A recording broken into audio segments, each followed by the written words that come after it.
The rain had been falling for 6 hours, a relentless silver curtain that turned the city into a watercolor of bleeding lights.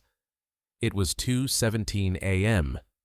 From his post behind the polished granite desk in the lobby of the Thorne Stanton Tower, Eli Vance watched the slick, empty streets. He was a man made of stillness, a study in quiet observation. At 52, his dark hair was threaded with a distinguished gray at the temples, and lines fanned from the corners of his eyes, etched there not by laughter, but by 20 years of intense focus. They were the only visible remnants of his former life. His current life was this: a crisp but ill-fitting navy blue security uniform, the name Vance embroidered in white over his heart, a heavy maglite on his belt, and the profound, insulating quiet of the deep night shift. The building itself was a monument to a world he no longer inhabited. The Thorne Stanton Tower, a 60-story spear of glass and steel that pierced the Chicago sky. His father, a man of booming ambition and architectural vision, was the Thorne. Eli had spent his childhood wandering the construction site, a small boy in a hard hat, watching his father's dream rise from the earth. Now, he was its ghost, the night watchman haunting his own legacy. No one knew.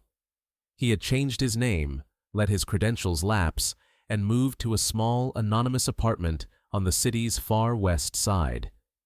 He had chosen invisibility. It was a form of penance. The lobby hummed with the discreet sound of expensive, well-maintained machinery. The air smelled of clean stone, faint polish, and the ozone from the storm outside. Eli's posture was relaxed, but it was a trained relaxation. His gaze swept the bank of security monitors without seeming to, a rhythmic, unconscious pattern. Monitor 4, parking garage, level B, empty. Monitor 7, east entrance, locked. Monitor 12, 37th floor, Aura Analytics, lights dimmed. All was as it should be. Routine was his sanctuary.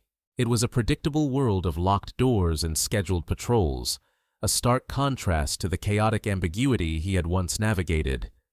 His hands, resting on the desk, were surgeon steady.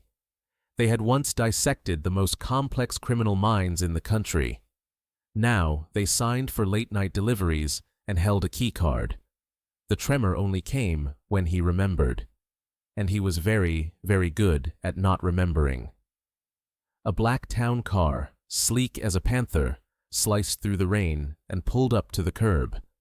The automatic doors of the tower hissed open, admitting a gust of damp, cool air and a woman who seemed to command the very atmosphere around her. She was in her late 40s, her trench coat tailored with razor-sharp precision, her blonde hair pulled into a severe but elegant chignon. She held a phone to her ear, her voice a low, cutting murmur. This was Isabel Vance, CEO of Aura Analytics, the tech firm that occupied floors 35 through 40. No relation. The shared surname was just one of life's cruel, meaningless ironies. "No, that's unacceptable," she was saying into the phone, her tone leaving no room for negotiation.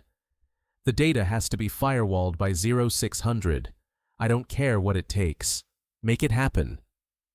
She clicked the phone off and dropped it into a designer handbag that probably cost more than Eli's monthly rent. She didn't look at him. She saw the uniform, the desk, the function, not the man. "You," she said, her voice sharp, accustomed to immediate obedience. She gestured with a flick of her wrist toward the 2 rolling suitcases and a heavy briefcase the driver was placing just inside the doors. "Take these up to my office, 37th floor, and be quick about it." She didn't wait for a reply. She strode toward the elevator bank, tapping her keycard against the sensor with an impatient rhythm. The dismissal was so complete it was almost an art form. 5 years ago, Elias Thorne would have bristled. Men with far more power than her had quieted when he entered a room. They had leaned forward to hear his soft-spoken analyses that had put monsters behind bars. But Elias Thorne was dead. Eli Vance, the security guard, simply nodded. "Yes, ma'am," he said, his voice neutral, practiced. It was the voice of someone who had perfected the art of being background noise. He loaded the heavy bags onto a luggage cart from the bell closet, the smooth roll of the wheels, a familiar sound in the cavernous silence. He followed her into the elevator, standing respectfully in the corner, his gaze fixed on the polished floor. The scent of her perfume, something expensive and complex, with notes of bergamot and something he couldn't quite place, filled the small space. He was a ghost in his own father's building, serving a woman who shared his assumed name, a woman who looked through him as if he were glass. And in that moment, it was exactly what he wanted. To be glass, to be unseen. As the elevator ascended, his phone buzzed in his pocket, a soft single vibration he had set just for her. He knew what it was without looking. A text from Lily. "Nightmare again. The bad one. You almost home?" His heart, a muscle he kept carefully guarded, clenched. He discreetly pulled the phone from his pocket, angling it away from the security camera. His thumbs, which had once typed out 100-page profiles on sociopaths, now moved with gentle precision. "I'm right here, sweetie.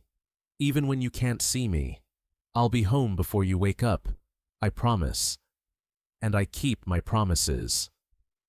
He sent the message and slipped the phone back into his pocket. The elevator doors opened onto the 37th floor. The offices of Aura Analytics were dark, save for the cool, blue glow of server racks visible through a glass wall. A single desk lamp was on in a corner office, Isabel Vance's office. "Just leave them inside the door," she commanded, already moving toward her desk, her focus entirely on the tablet she was pulling from her briefcase. Eli wheeled the bags into the opulent office, the scent of leather and old books a strange comfort. He placed them carefully, ensuring they weren't in the way. As he turned to leave, his gaze fell on a framed photograph on a side table. It was Isabel Vance with a young man, a teenager with her same sharp eyes, smiling on a sailboat. His son. A pang of something sharp and unfamiliar, a ghost of a ghost, moved through him. He remembered a similar photo, of him and Anna and a 7-year-old Lily on a boat on Lake Michigan, the sun in their hair. He pushed the memory down, a physical act of will. He was Eli Vance. He was a security guard. He backed out of the office, pulling the door until it clicked softly shut. He was invisible again. He returned to the lobby, to his desk, to the comforting grid of his monitors. The rain continued to fall. He had a promise to keep. He would be home before she woke up. That was the only thing that mattered. The next few hours passed in the familiar rhythm of the night shift. At 3 a.m., he began his first patrol. His footsteps were silent on the marble floors, a skill learned not in security training, but in the tense, quiet houses of suspects years ago. He moved through the building with an economy of motion, his senses alive. He noticed the faint hum of a malfunctioning ballast in a third-floor restroom, the subtle shift in air pressure that meant the HVAC system was cycling on schedule, the way the light from a street lamp caught a smear on the glass of the west entrance. Details. His world had once been a tapestry of details, woven together to reveal a hidden, monstrous picture. Now, they were just details. A light to be fixed, a window to be cleaned. He made his way up to the 37th floor. The light in Isabel Vance's office was still on. As he passed, he noticed something out of place. A small decorative box was sitting on the floor just outside her office door. It wasn't one of the items he had brought up. It was small, wrapped in plain brown paper. His training, buried under 5 years of deliberate suppression, stirred. It was a deviation from the baseline, an anomaly. His hand instinctively went to his radio, then stopped. What was he going to say? "There's a box." Director Evans, his immediate superior, was a man who lived and died by the procedure manual. A box was not in the manual. Evans would dismiss him, tell him to log it, and move on. But Elias Thorne knew that the most dangerous things often began as small, seemingly insignificant anomalies. He crouched, his knees protesting slightly. He didn't touch it. He observed. No visible markings, no return address. The wrapping was neat, the corners sharp. Not a professional delivery. It felt personal. He leaned closer. His sense of smell, once a tool he'd used to detect the subtle chemical traces of obsession in a suspect's lair, kicked in. He caught the faintest scent. Not bergamot, not paper. Something else. Faintly floral. Lily of the valley. Anna's favorite flower. A cold dread, sharp and familiar, washed over him. His breath caught. The tremor started in his right hand, a fine, almost invisible vibration. He clenched his fist, forcing it still. This was not that. That was 5 years ago. This was a box. Just a box. If you believe that people deserve to be seen for who they truly are, not just what their job title says, subscribe now and share this story. Now, back to what happens next. He stood up, his mind racing. He couldn't ignore it. He walked to the security desk at the end of the hall and logged into the system. He pulled up the camera feed for the hallway for the last hour. He fast-forwarded, his eyes scanning the footage with an efficiency that was pure instinct. There. 2:48 a.m. A man in a cleaning crew uniform, pushing a cart. Except he wasn't one of the regular crew. Eli knew all of them. This man was thinner, his movements more hesitant. He stopped near Ms. Vance's office, glanced around, and placed the box on the floor. He didn't come from the service elevator. He came from the main elevator bank, using a key card Eli didn't recognize. He zoomed in on the man's face. It was partially obscured by a baseball cap, but Eli could see enough. The tension in the jaw, the darting eyes. This wasn't a delivery. It was a placement, a statement. He picked up the internal phone and dialed Director Evans's extension. It would go to voicemail, but it would also send a notification to his phone. Director Evans, this is Vance on the night shift at Tower 1. I'm on the 37th floor. There is an unauthorized package outside Ms. Vance's office. I have footage of the individual who placed it at approximately 2:48. The individual was not a member of the cleaning crew and used an unauthorized keycard. I advise caution. This feels targeted. He hung up. He had used the word targeted, a word from his old vocabulary, a word that carried weight. Evans would probably see it as melodramatic, but it was logged. He had done his job, his current job. He turned his attention back to the monitors. He cross-referenced the keycard usage logs. The card used belonged to a junior programmer in the marketing department, reported lost 2 days ago. The pieces were slotting into place, forming a picture he didn't want to see. This was planned. It was a breach. He thought of Anya Sharma, the young programmer whose desk was near the window on the 38th floor. He'd seen her working late, a bright, focused kid with headphones on, coding with an intensity that reminded him of himself at that age. He'd noticed a pattern in her emails. Not by reading them, he would never do that, but by observing her reactions. For the past week, she would open certain emails and a flicker of something would cross her face. Annoyance at first. Then, yesterday, it looked more like fear. She would quickly delete them, her shoulders tensing. He had made a quiet, informal note in his digital log. Anya Sharma, 38th floor, appears distressed by repeated emails. Recommend IT check for harassment flags. It had been buried, ignored. Another small detail in a sea of corporate indifference. Was this connected? The box, the emails. Stalkers often start digitally. They build a fantasy, a one-sided relationship. When that fantasy is not reciprocated, they escalate. They bridge the digital divide. They bring gifts. They make their presence known in the physical world. His phone vibrated. It was Evans. Not a call. A text.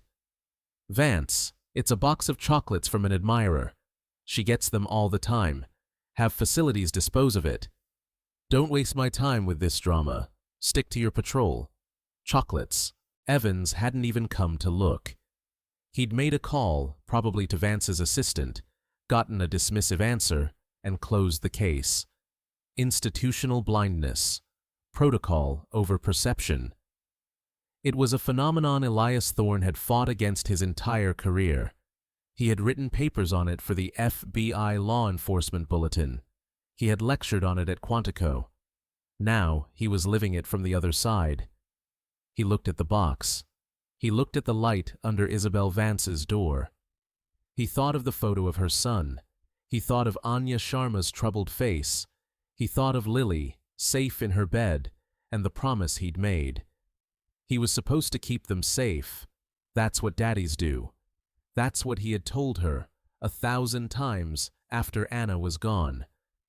But he was just a security guard. His authority extended to the edge of his keycard's permissions. To do more was to risk everything: the quiet, the anonymity, the fragile peace he had built for his daughter. To do more was to risk becoming Elias Thorne again, and he wasn't sure he could survive that. He walked back to the box. The scent of Lily of the Valley seemed stronger now, a phantom from his past reaching out to him. He knew, with a certainty that chilled him to the bone, that this was not a box of chocolates. This was the beginning of a story he had read 100 times before, and it never, ever ended well. He spent the next hour caught in a state of suspended animation. He completed his patrol, his body moving through the familiar motions, while his mind worked on a different plane. He was two men at once: Eli Vance, the guard, noting a flickering light in the 42nd floor stairwell, and Elias Thorne, the profiler, running through the variables of a threat assessment. The subject, let's call him Unsub A, was escalating. Digital harassment, the presumed emails to Anya Sharma, had failed to yield the desired response. Now, a physical placement. The choice of target was significant. Not Anya herself, but her boss's boss, the queen of the hive, Isabel Vance. This was a power play, a message. I can get to anyone. I can get past your walls. The use of a stolen keycard demonstrated planning and a degree of sophistication. The disguise showed a willingness to blend in, to exploit the very systems designed to provide security. The gift itself was the key. Lily of the Valley. It wasn't random, it was symbolic. In the language of flowers, it could mean a return to happiness. But in the context of a stalker's obsession, it was more sinister. It was a promise of a forced union, a fantasy he was trying to impose on reality. But whose fantasy? Was Anya the target and Isabel the proxy? Or was it more complex? He returned to the lobby, the granite desk feeling less like a sanctuary and more like a cage. He sat before the wall of monitors, but he wasn't just watching for movement anymore. He was looking for patterns. He pulled up the access logs for the entire building for the past 72 hours. He cross-referenced them with employee schedules. He was looking for anomalies, for someone who was where they shouldn't be, lingering after hours, accessing floors they had no business on. It was painstaking work, work he was not authorized to do, work that could get him fired instantly. But the instincts, once awakened, were a powerful tide. His phone buzzed. Lily again. He answered on the first ring, his voice automatically softening. "Hey, kiddo. Couldn't sleep?" "Not really. Just thinking." Her voice was small, still laced with the residue of her nightmare. Lily was 17, a young woman of startling intelligence and empathy. But when she was scared, she was 7 years old again, clinging to his hand in a hospital corridor that smelled of antiseptic and despair. "Thinking about what?" he asked, his eyes still scanning the logs on the monitor.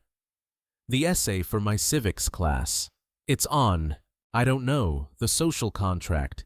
The idea that we give up some freedoms for protection." She paused. "Do you think it works?" The question, so simple and so profound, hit him like a physical blow. He thought of Director Evans's text message. He thought of the ignored harassment flag. He thought of the box sitting on the 37th floor. "Sometimes," he said, his voice quiet, "and sometimes the people who are supposed to protect us are too busy looking at the rules to see the danger right in front of them." "So what do you do then?" Lily asked. The question hung in the air between them, across the miles of dark city. What do you do? Do you follow the rules that are failing?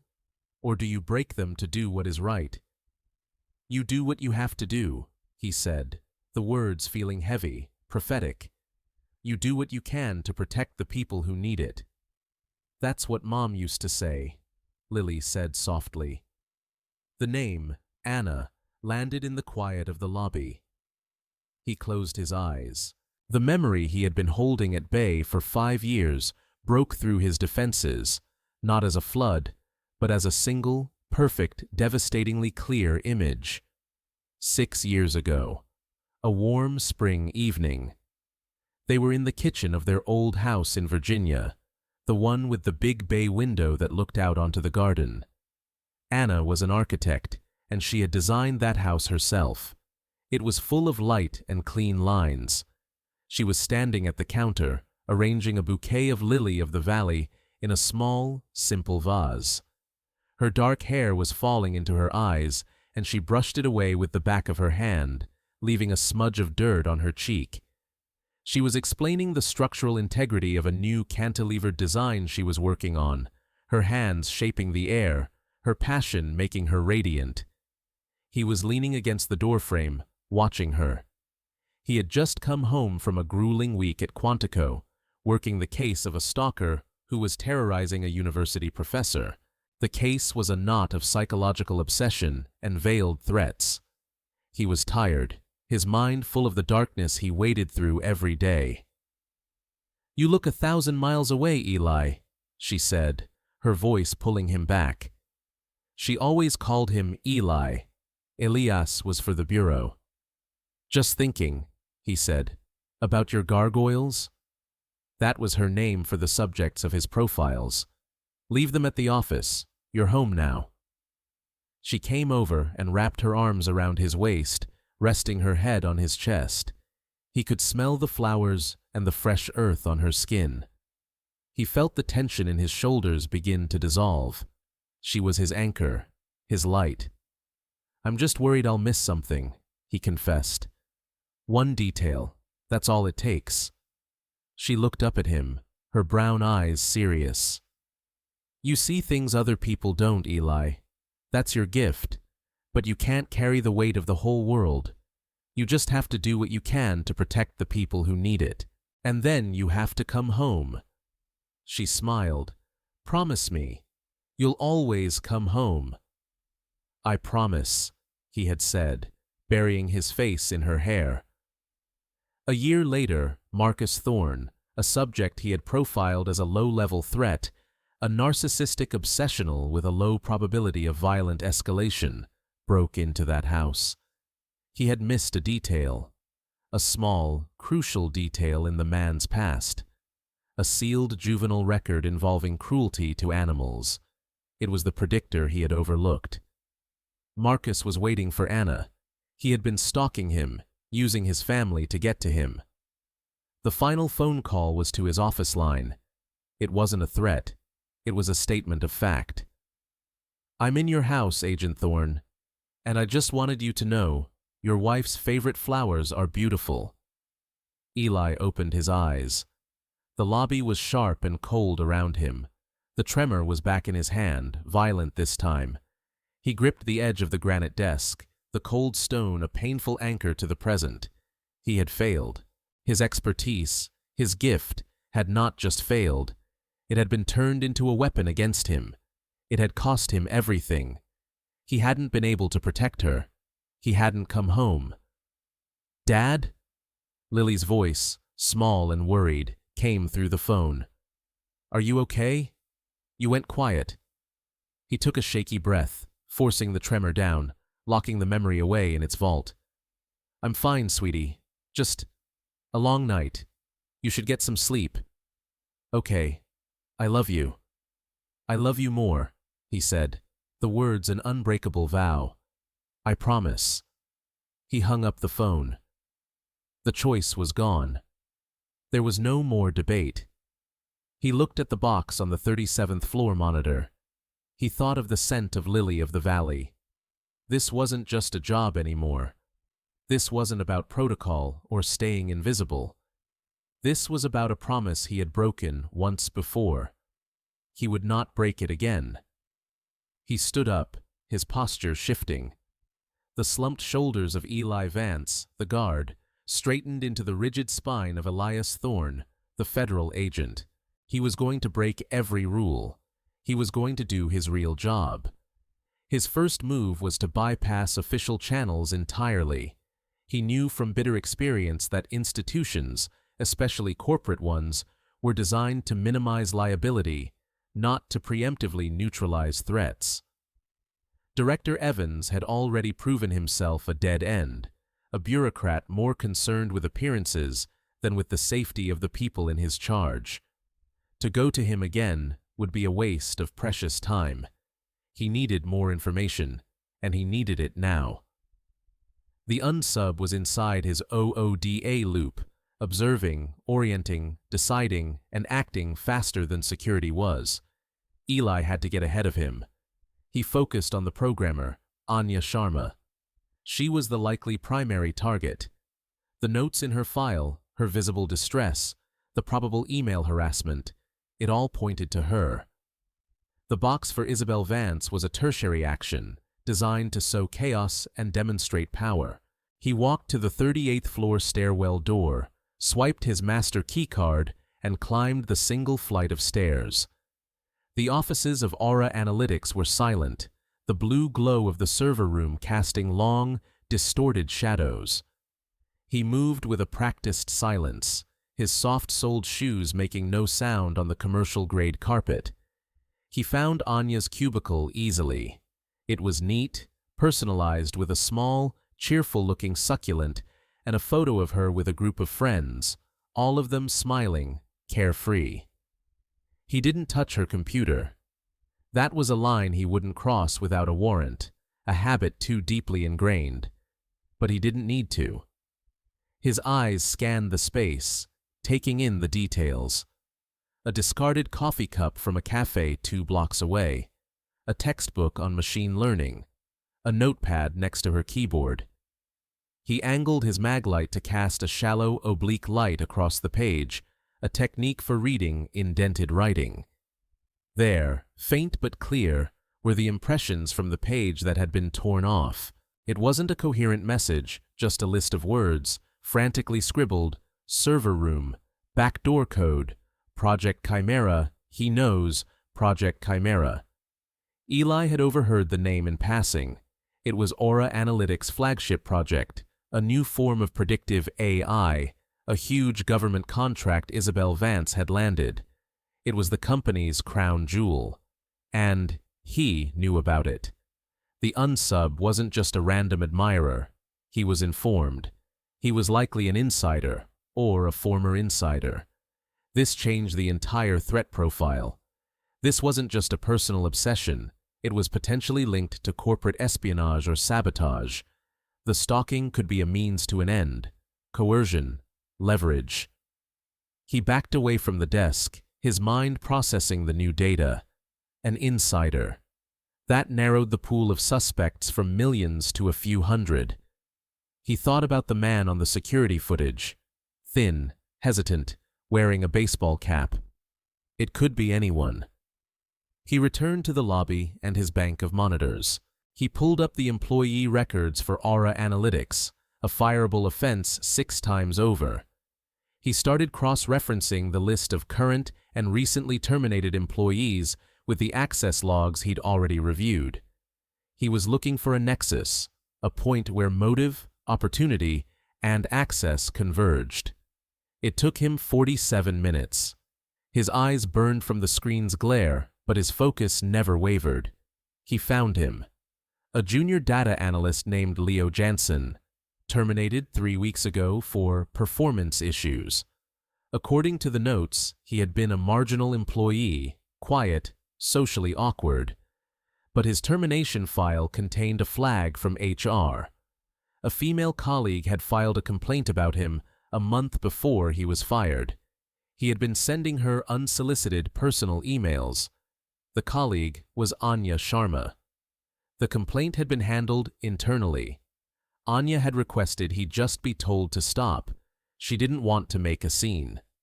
A classic response from a victim trying to de-escalate. The company, seeking to avoid paperwork, had complied. They gave Jansen a verbal warning. A week later, he began making critical errors in his work, leading to his dismissal.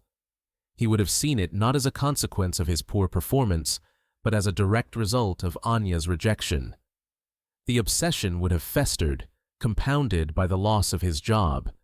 He would blame her. Eli pulled up Jansen's security badge photo. The same thin face, the same jawline. It was him. He checked Jansen's old access permissions. He had been part of the Project Chimera data entry team. He knew the system. He knew its value. And he had a key card, stolen from another employee, that gave him access to the building. The pieces snapped into place with a sickening certainty. The emails to Anya, the escalation, the gift of Lily of the Valley, a symbol of the twisted return to happiness he envisioned with her. The targeting of Isabel Vance, the woman who had fired him. The knowledge of Project Chimera. This was a revenge fantasy playing out on multiple fronts, and it was happening right now, in his building. Stories like this remind us that expertise can hide anywhere, and dismissing someone based on their position might mean missing the person who could save everything. If that resonates, hit like and comment where you're watching from, because what Eli does next changes everything. He knew he had to act. He picked up his radio. He couldn't lay out the entire profile. Evans would think he was insane. He had to give him something concrete, something procedural. Director Evans, this is Vance. I have a positive ID on the individual who left the package. Leo Jansen, terminated employee of Aura Analytics. He is a person of interest in an internal harassment complaint filed by another employee, Anya Sharma. He gained access using a stolen keycard. I have reason to believe he is still in the building and poses a direct threat to Ms. Sharma and potentially Ms. Vance.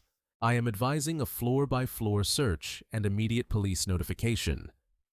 He waited. The silence on the other end of the radio was heavy with disapproval.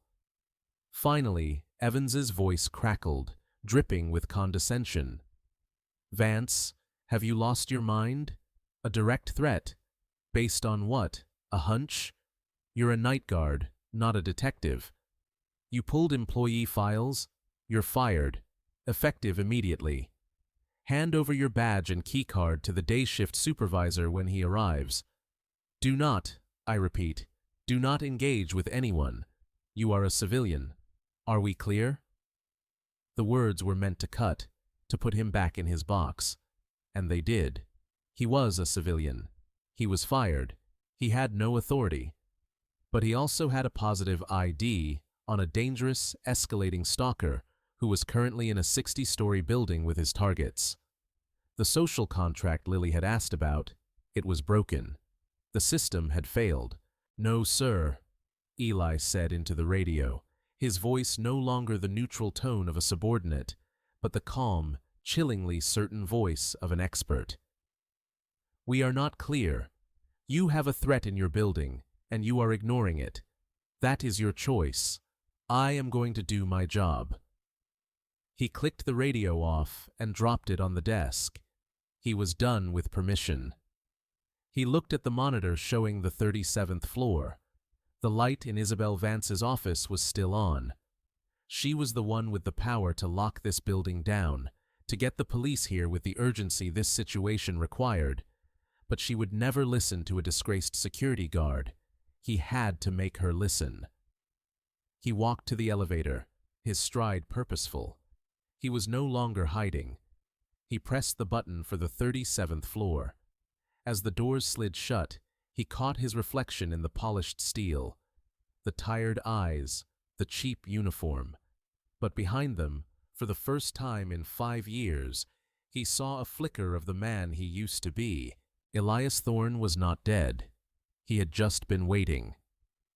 The elevator doors opened to the 37th floor with a soft chime that sounded like an alarm in the silent hallway. Eli stepped out, his senses on high alert. The air was still. Too still. He could hear the faint, rhythmic click of Isabel Vance's keyboard from her office down the hall. He walked toward the sound, his footsteps now making a deliberate, solid sound on the floor. He was no longer trying to be invisible. He stopped at her open doorway. She was bent over her desk, her face illuminated by the glow of her monitor, her focus absolute. She didn't look up. "What is it?" she asked, her tone sharp with irritation. "I told you to leave the bags." "It's not about the bags, Ms. Vance," Eli said. His voice was calm, low, but it carried an authority that made her stop typing.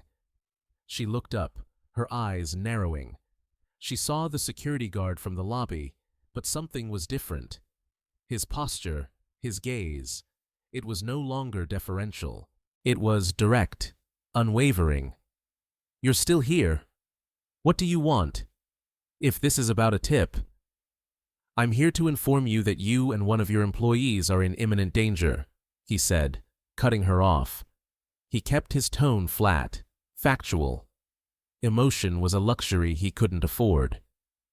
"A terminated employee, Leo Jansen, is in this building. He is the one who left the package outside your door. He has a history of harassing another one of your employees, Anya Sharma. I believe his behavior is escalating, and he is prepared to act tonight." Isabel Vance stared at him, a mixture of disbelief and annoyance on her face. "Who do you think you are? Your security. You report a concern to your superior. You don't barge into my office in the middle of the night with these wild accusations." "I reported it to my superior, Director Evans," Eli replied calmly. "He told me I was being dramatic, and then he fired me." A flicker of something, surprise, concern, crossed her features before being replaced by a mask of corporate authority. "Then you're trespassing. I suggest you leave before I call the police and have you removed." "You should call the police," Eli agreed, taking a step into the office. "You should tell them you have a Class 3 stalker, narcissistic obsessional type with a persecution complex who has breached your facility. Tell them he has progressed from digital harassment to physical placement of symbolic totems. Tell them he is most likely in possession of a weapon and is targeting a specific individual, Anya Sharma, as well as you, as the secondary authority figure he blames for his perceived grievances. You have approximately a 30-minute window before he attempts to force a confrontation." He delivered the analysis in a monotone, the language precise, clinical, and utterly out of place coming from a man in a security guard's uniform. Isabel Vance's mouth, which had been opened to deliver another sharp retort, closed. She stared at him, truly seeing him for the first time. The certainty in his voice was absolute. The terminology was not something a night watchman would know. How could you possibly know any of that?" she asked, her voice barely a whisper. "I know because I've seen this before. Dozens of times," he said. "The box outside your door contained Lily of the Valley. In Jansen's mind, it's a symbol of a return to happiness he wants to force with Anya. But it's also a poison. Every part of that flower is toxic. It's a threat disguised as a gift. It's a classic escalation marker. He watched her process the information, her sharp, analytical mind piecing it together. The dismissiveness was gone, replaced by a dawning, horrified understanding. She was looking at him not as a functionary, but as an enigma. "Who are you?" she asked, the question blunt. Before he could answer, a high-pitched alarm began to blare from her computer. A red warning box filled the screen. "Unauthorized system access detected. Project Chimera." "My God," Isabel breathed, her eyes wide with panic. "He's in the system. He's trying to steal Chimera." "No," Eli said, his gaze fixed on the screen, his mind making the final terrible connection. "He's not stealing it. He's going to destroy it, the ultimate act of revenge. He can't have Anya, so he'll destroy the thing she's building. But first—" He looked at the security monitor on her wall, which showed a view of the 38th floor offices. And then he saw it. A figure, Leo Jansen, emerging from the stairwell door. He was holding something in his hand, and he was walking directly toward the single office with its light still on. Anya Sharma's office. She was still here, working late. "He's going to her first," Eli said, his voice grim. "The final confrontation. He needs her to see him, to acknowledge him, before he takes everything away." Isabel was frozen, her hand hovering over her phone. "Police," she stammered. "I'm calling the police." "Do it," Eli commanded, already moving toward the door. "Tell them active threat, 38th floor. Tell them the suspect's name is Leo Jansen. Tell them he is armed and has a hostage." He was out of the office before she finished dialing, his body moving with a speed and purpose that belied his age. He ran for the stairwell, his heart pounding not with fear, but with a cold, clear sense of purpose. He had been here before, in a different house, with a different monster. This time, he would not be on the other end of a phone line. This time, he would be there. This time, he would keep his promise. He took the stairs 2 at a time, his breath coming in controlled bursts. Years of sitting behind a desk had softened him, but his body remembered the urgency of pursuit. When he burst through the door onto the 38th floor, the scene was exactly as he'd pictured it, a tableau of terror. Leo Jansen had Anya by the arm, dragging her from her cubicle. He was thin and pale, his eyes wide with a manic energy. In his other hand, he held a large kitchen knife, its blade pressed against her side. Anya was crying, her face a mask of pure fear. "Leo, please," she begged. "Don't do this." "You did this," he shrieked, his voice cracking. "You had me fired. You threw me away. I gave you everything, and you threw me away." Eli stopped, about 30 feet away, making himself visible, but not immediately threatening. He raised his hands slowly, palms open. "Leo," he said, his voice calm and even. He pitched it low, non-confrontational. The voice he had used 1,000 times to talk people down from ledges, both literal and metaphorical. Jansen's head snapped toward him. "Who are you? Security? You can't stop me. Nobody can stop me." "I'm not here to stop you, Leo," Eli said, taking a slow, deliberate step forward. "I'm here to listen. You're angry. You have a right to be. They didn't appreciate you." He was building a bridge, a momentary alliance. Acknowledge the grievance. Validate the emotion. It was page 1 of the hostage negotiation playbook. "They betrayed me," Jansen screamed, his grip on the knife tightening. Anya whimpered. "They did," Eli agreed. "They didn't see your talent. They didn't understand your value, especially her." He nodded almost imperceptibly toward Anya. "She didn't get it. She didn't understand what you were offering." This was the dangerous part. He was walking a razor's edge.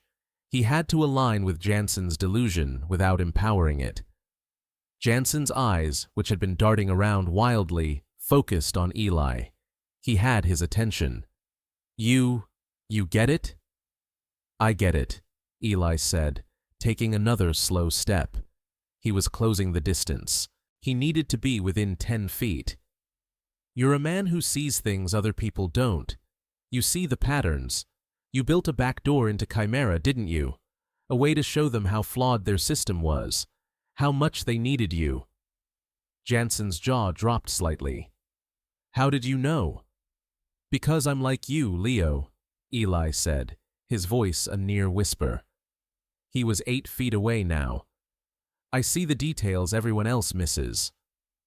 From the corner of his eye, he saw 2 uniformed police officers appear at the far end of the hallway, guns drawn. He gave a minute shake of his head. "Don't rush. Let me work." To his immense relief, they held their position. "Now you're going to destroy it," Eli continued, his gaze locked on Jansen's. "To make them pay, and you need her to watch, so she'll finally understand what she lost." "Yes," Jansen breathed, his eyes shining with tears of self-pity. "Yes." He had him. The narcissistic mind, so desperate for validation, had latched onto the one person who seemed to understand. In that moment of intense connection, Jansen's focus was entirely on Eli. His grip on Anya loosened fractionally. The knife wavered. It was the opening Eli had been creating. He didn't lunge. He didn't shout. He moved with the fluid, explosive precision of a striking snake. In 2 quick steps, he closed the remaining distance. His left hand shot out and grabbed Jansen's wrist, the one holding the knife, twisting it outward with a practiced, brutal efficiency that broke the man's grip. The knife clattered to the floor. Simultaneously, his right arm wrapped around Anya's waist, pulling her back and away from Jansen, spinning her behind him. The entire sequence took less than 2 seconds. Jansen stared at his empty, throbbing hand in disbelief, his fantasy shattered. Before he could react, the 2 officers rushed forward, slamming him against a cubicle wall and cuffing him. It was over. Eli stood, his body shielding Anya, his hand still resting protectively on her back. He could feel her whole body shaking. He looked at the scene, the sobbing, defeated stalker being led away, the flashing red lights of the police cars now visible through the windows, the dropped knife gleaming under the office lights. He felt a profound, hollow emptiness. He had done it. He had won. But the victory felt like ash in his mouth. He turned to Anya. "Are you okay?" She just nodded, unable to speak, tears streaming down her face. She looked at him, her eyes filled with a terrifying, dawning gratitude. He had saved her. And then he saw Isabel Vance standing at the end of the hallway, her phone still in her hand. The police were talking to her, but her eyes were fixed on him. The look on her face was one of pure, unadulterated shock. She was looking at the man she had ordered to carry her bags, the man she had dismissed as an insignificant cog, and seeing a protector, a strategist, a man of impossible competence. She was seeing someone who simply should not exist. The aftermath was a blur of controlled chaos. Police officers swarmed the floor, their voices sharp and professional. Paramedics arrived and led Anya away, wrapped in a blanket. Director Evans appeared, his face a comical mask of fury and confusion, trying and failing to assert an authority he no longer possessed. Eli ignored him. He gave a concise, factual statement to a detective, a gray-haired man whose eyes held a flicker of professional respect. Eli detailed Jansen's actions, the timeline, the profile, omitting only the parts that would reveal the depth of his unauthorized investigation. He was just a security guard who got lucky, a man in the right place at the right time. When it was done, he walked away, needing air. He took the elevator not to the lobby, but to the roof. The emergency access keycard was still in his pocket. He stepped out into the rain, which had softened to a fine mist. The city spread out below him, a glittering, indifferent jewel. He was 52 years old, unemployed, and trembling. The adrenaline was fading, leaving behind the familiar, bone-deep ache of memory. He had saved Anya. But the ghost of Anna was standing beside him, her presence as real as the cold metal railing he gripped. He hadn't saved her. He could never change that. The door to the roof opened behind him. He didn't need to turn to know who it was. Isabel Vance walked over and stood beside him, her tailored coat now damp, her perfect chignon slightly askew. They stood in silence for a long time, watching the clouds drift over the sleeping city. "The police detective," she said finally, her voice quiet, stripped of its earlier authority. "He said they ran your prints from the statement you signed. He said your name isn't Eli Vance." Eli didn't respond. He kept his gaze fixed on the horizon. "Your name is Elias Thorne," she continued, the name hanging in the damp air. "You were with the FBI for 20 years, Behavioral Analysis Unit. You were one of the best profilers they ever had. You wrote the definitive textbook on stalking typologies. You won the Director's Medal for Insight. And 5 years ago, you disappeared." She paused, then turned to look at him, her expression a complex mixture of awe and bewilderment. "And then, I saw the name on the front of the building. Thorne Stanton. Your father was Alistair Thorne." It wasn't a question, it was a statement of fact, the final piece of the puzzle clicking into place for her. The son of the man who built the tower was working in it as a night watchman. The absurdity, the tragedy of it, was immense. "I had my reasons for leaving," Eli said, his voice raspy. "Reasons that are my own." "Your wife," Isabel said softly. It wasn't a guess. She was the CEO of a data analytics firm. He knew she would have found the public records. The articles about the death of Anna Thorne, wife of decorated FBI agent Elias Thorne, at the hands of a stalker he was investigating. "I'm so sorry." The sympathy, so genuine, was harder to bear than her earlier contempt. He just nodded, unable to speak. "You saved that girl's life tonight, Elias," she said. "You saw what no one else saw. Not my head of security, not HR, not me. You saw it because it's who you are." "It's who I was," he corrected her. "Is it?" she challenged, her voice regaining a fraction of its strength. "The man I saw on the 38th floor. He wasn't a ghost. He was an expert, the best I've ever seen." She took a deep breath. "I fired my head of security tonight, Director Evans. He failed. The system failed. I want you to fix it." Eli turned to look at her, confused. "Fix it? I don't work for you. I don't work for anyone. I'm a security guard. Or I was." "No," she said, shaking her head. "You're not. You're a risk analyst of the highest caliber. What I'm proposing isn't a security job. I want to create a new division at Aura, a corporate threat assessment group. You'd build it from the ground up. You'd analyze threats not just for us, but for every tenant in this building. You'd write the protocols. You'd train the personnel. You'd have every resource you need. You wouldn't answer to anyone but me. Name your price." It was an incredible offer. A path back. Not to the FBI, not to the world that had broken him, but to something new. A chance to use his skills, his gift, to protect people. A chance to be Elias Thorne again, but on his own terms. And it terrified him. The tremor started in his hand again. The fear was cold and suffocating. That part of his life was poison. It had cost him Anna. It had almost cost him himself.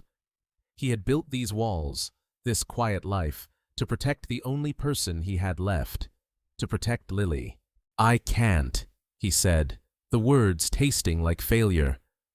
I have a daughter. I made a promise. I can't go back to that world. You never left it, Isabel said gently. It's in you. Tonight proved that. Hiding from it won't protect your daughter. What will she think, knowing her father is living as a ghost when he could be a guardian? This isn't about going back. It's about going forward. A different way. 9 to 5. No weekends. Home for dinner every night. You make the rules, Elias. All I'm asking is that you don't let your gift go to waste. Don't let what happened to you win. She reached into her coat pocket and pulled out a business card. My personal cell. Think about it. The offer stands. She placed the card on the railing between them and walked away, leaving him alone with the rain, the city, and the impossible choice she had laid at his feet. He looked at the card, then down at his trembling hand. He had spent 5 years building walls, and in one night they had all come crashing down. The sun was rising when he finally left the roof, painting the undersides of the clouds in shades of bruised purple and soft gray. He took the bus home, the city slowly waking around him. He felt hollowed out, exhausted, but also strangely, terrifyingly alive. The world, which had been muted and distant for 5 years, was suddenly in sharp focus. He let himself into his small 2-bedroom apartment. It was quiet. He walked past Lily's closed door and went into the kitchen. He filled the kettle with water and set it on the stove, the familiar ritual a small comfort. On the refrigerator, held by a magnet shaped like the Eiffel Tower, was a picture of Anna. She was laughing, her head thrown back, the sun catching the highlights in her hair. It was taken on their last vacation, 3 months before she died. He looked at her, and for the first time in a long time, the grief was not a crushing weight, but a sharp, clean ache. A part of him, not a prison. The kettle whistled. He made a cup of tea, his hands steady now. He sat at the small kitchen table, the business card from Isabel Vance lying in front of him. A new division, a guardian, home for dinner every night, a different way forward. Was it possible? Could he be both Elias Thorne, the expert, and Eli Vance, Lily's father? Could he integrate the two halves of himself instead of living as a fragment? The door to Lily's room opened. She stood there, rubbing the sleep from her eyes, her long hair a mess. She was wearing one of his old, worn t-shirts. She looked at him, her gaze preternaturally perceptive, just like her mother's. "You're home late," she said. She came over and sat down across from him, pulling her knees up to her chest. "Did something happen? You look different." He managed a small smile. "Something happened." He told her everything.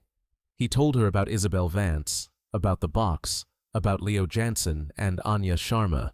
He told her about the confrontation, the police, the fear, and then he told her about the offer. He laid it all out, the facts unadorned, watching her face as he spoke. She listened, her expression serious, her eyes never leaving his. When he finished, she was quiet for a long time, just looking at the business card on the table. "You were brave," she said finally. "I was terrified, Lily," he confessed, the admission costing him more than he could say. She reached across the table and put her hand on his. Her hand was small, but her grip was firm. "I know. Mom always said being brave isn't not being scared.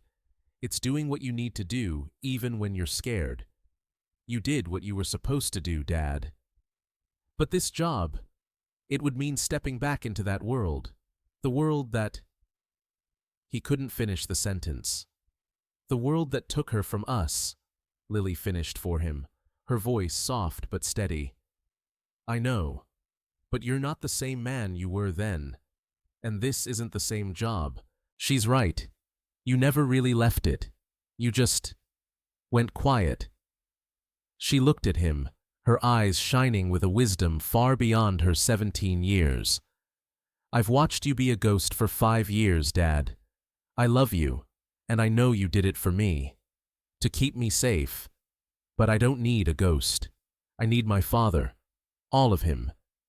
She squeezed his hand. "Would it make you happy?" The question, so simple, so pure, cut through all his fear and self-recrimination. Happy. It was a concept he hadn't considered for himself in half a decade. To use his skills again, to protect people, to build something, to be whole. "Yes," he whispered, the truth of it surprising him. "I think it would." "Then you should do it," she said, as if it were the most obvious thing in the world. "We'll be okay. We're a team, right?"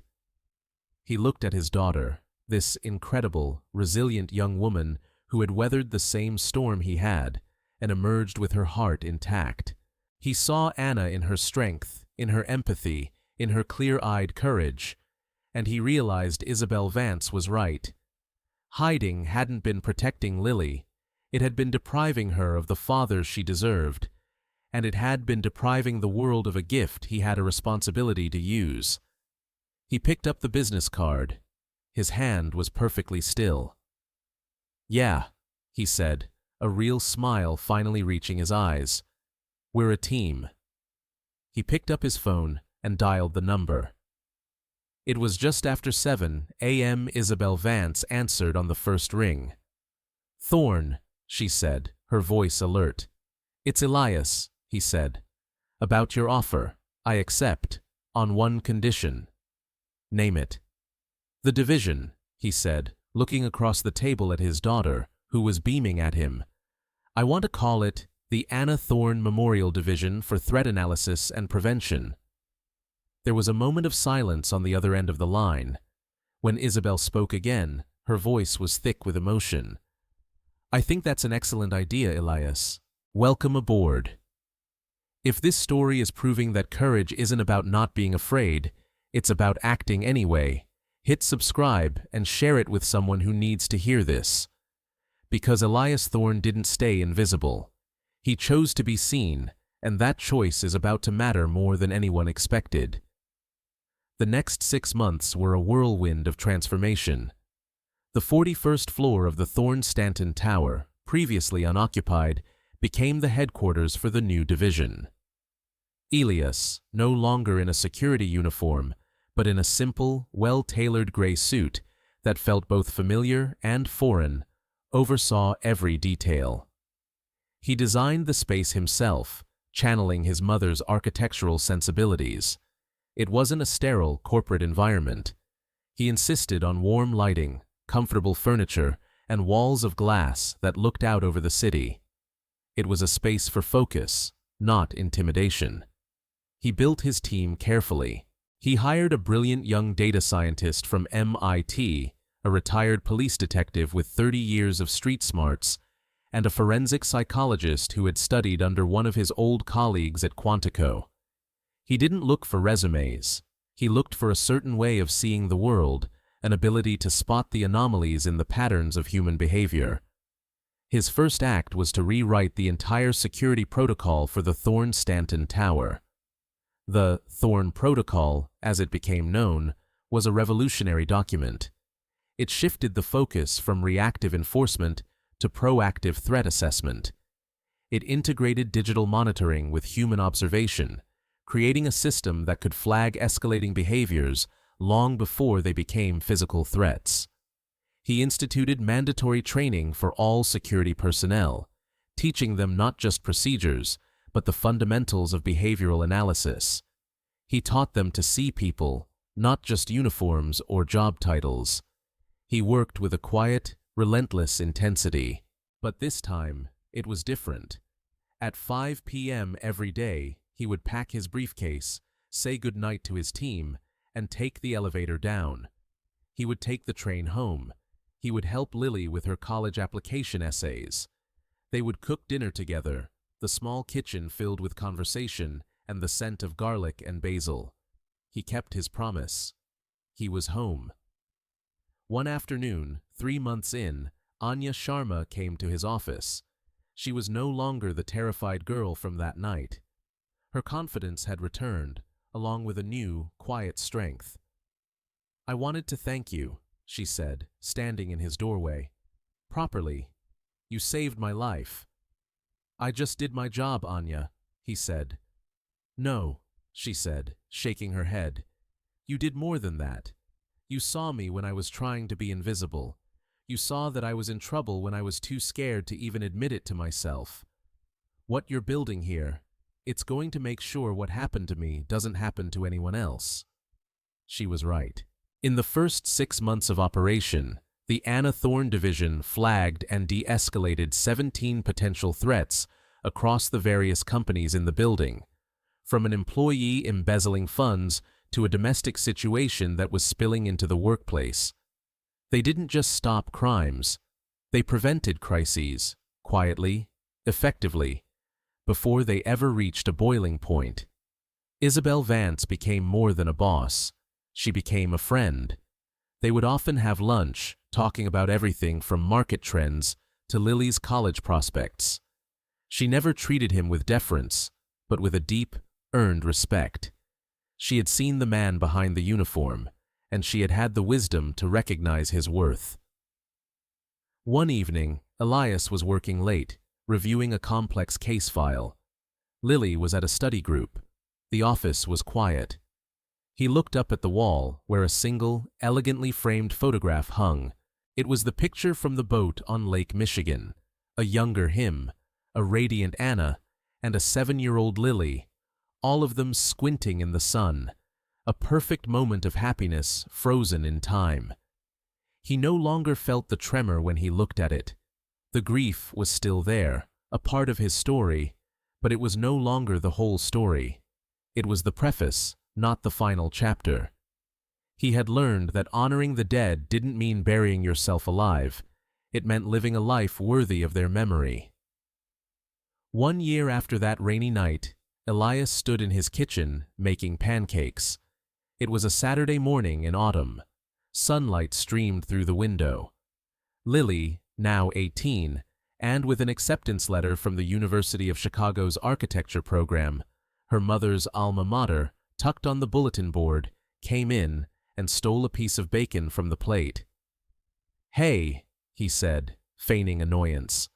"You're too slow," she teased, her eyes sparkling. They ate at the small table, the comfortable silence between them a testament to everything they had rebuilt. "I had a dream last night," Lily said casually. Elias paused, his fork halfway to his mouth. "A nightmare?" "No," she said, smiling. "It was a good one. We were on a boat. You, me, and Mom. And you weren't looking over your shoulder. You were just there. You were happy." He looked at his daughter, his brilliant, beautiful daughter, who had given him the courage to be whole again. He thought of the people he protected every day, of the legacy he was building in Anna's name, of the quiet joy of a Saturday morning in his own kitchen. "Yeah," he said, his voice thick with an emotion that was no longer grief, but gratitude. "I am." If this story reminded you that hiding isn't the same as healing, and that being truly seen is worth the risk, subscribe, share, and comment below. Because somewhere right now, someone is hiding gifts the world needs. Maybe this story will remind them to step forward. He wasn't a ghost anymore. He wasn't just a father hiding from his past, or a profiler haunted by his failures. He was Elias Thorne, the director of the Anna Thorne division, a man who had turned his deepest wound into a shield for others. He was Eli Vance, a father who made pancakes on Saturday mornings and watched his daughter step into her own brilliant future. He was, for the first time in a very long time, complete. He had found his way home.